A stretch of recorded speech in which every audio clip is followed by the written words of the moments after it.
went to Batangas City to get our newest lightweight truck for our business at naisipan na rin namin na isama yung mga kids para ma-experience nilang mag-bus ride kasi kailangan namin mag-commute on that day.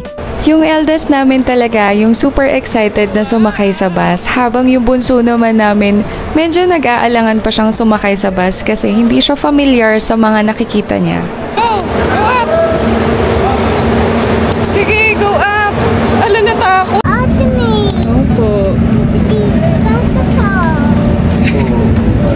Magandang makiusap ako eh. Sir, bali na naman ako. Bali naman na nga. Say hi! Kahit ka lang, sir. Yes, we're riding on a bus!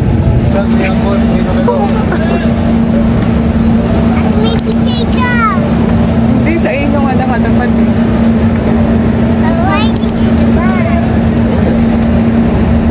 It's our Ikot first ka na lang time. dito, te, ha? Dito ba? Oo, nasa ito. Mamaya.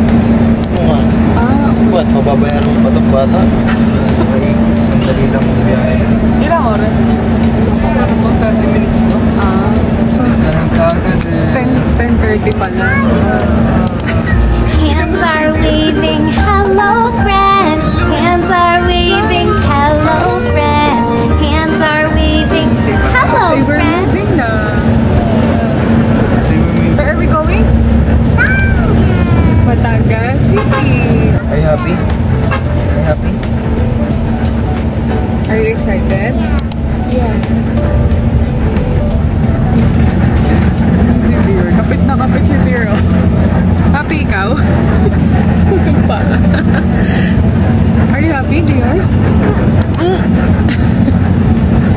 Ride tayo. Ganito rin magiging ride mo mamaya.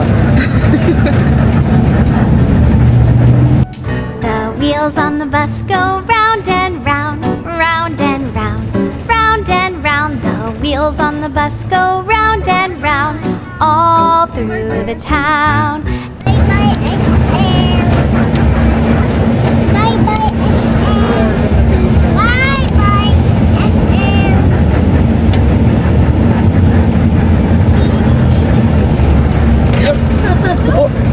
Sino?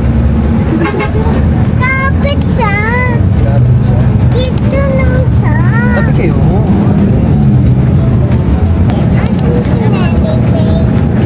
Diyan po.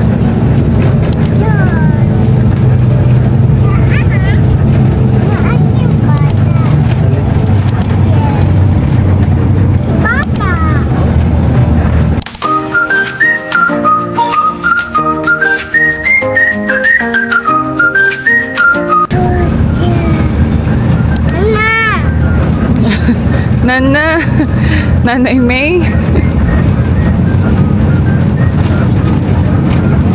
Oh no, it's hot pala dyan. Yes po.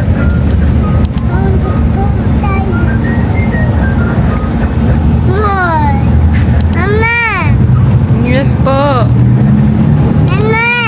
Nanay ah. Nanay.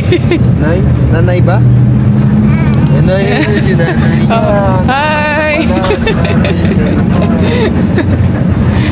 Where's nanay? Then, ang galing. Hindi na talaga yung tawag sa'yo, Ate Mayo. Ay, kain na kayo. Bagong luto lang ang panata. Hindi ka ng luto ng kasoy. Makain na kayo. Damas. Tulog na rin kasoy. Ang lutong muna rin. Lagan nila yan. Roasted kasoy. Ito yan. Dalaga ang gusto eh. Adobong kasoy. What are you eating? Kasoy. Kasoy. Kasoy. Hindi lang nabuto ng kasoy. Baka gusto nyo. Kasoy. Kakain kayo na Coin. Walang corn natin. May coin naman tayo. Nasa house ko yung corn. Very nice.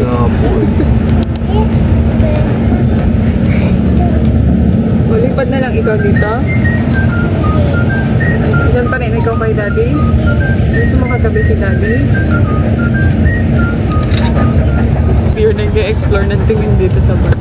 Paikot-ikot.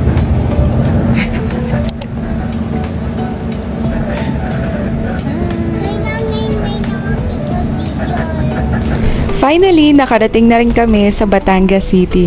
Dito nga pala kami pupunta sa Isuzu.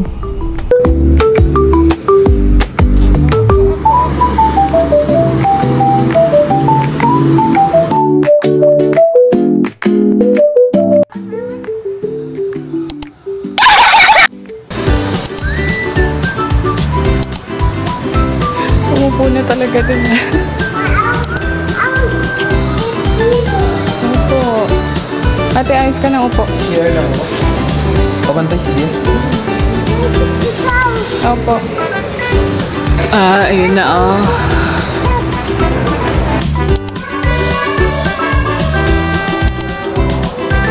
Ate, come here! Wala talaga masyadong pakialam tong bunso namin. Basta nakikita niya ako within the vicinity, hindi yan magtotopak. At eto na nga guys, parating na ang inaantay namin. Maganda po. Ate?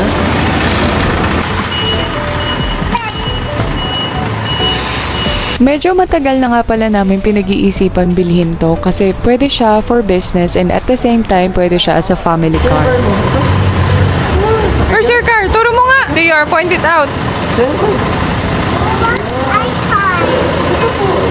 Gusto na pumunta.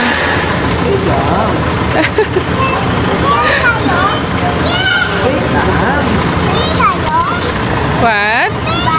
Opo, punta ikaw doon.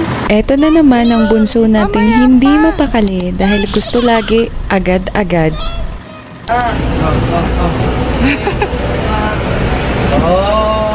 Perfect talaga sa amin to as a family kasi maluwag yung space namin sa likod and lagi din naman kaming bumabiyahe going to Manila. Dahil dumadami na kami, dumadami rin ang gamit namin kaya mas kailangan namin ng mas maraming space sa sasakyan tuwing babiyahe kami. Sayo mo. Say hello to daddy. Asan na si daddy? Hindi na kayo makakagulo sa kanya pag nagdadrive. Pagkakuha nga pala namin ng unit, dumiretso kami agad sa Padre Pio para magpa-bless at naabutan naman namin yung 5 PM na schedule nila. At feeling namin na blessed talaga kami dahil inulan kami ng very light.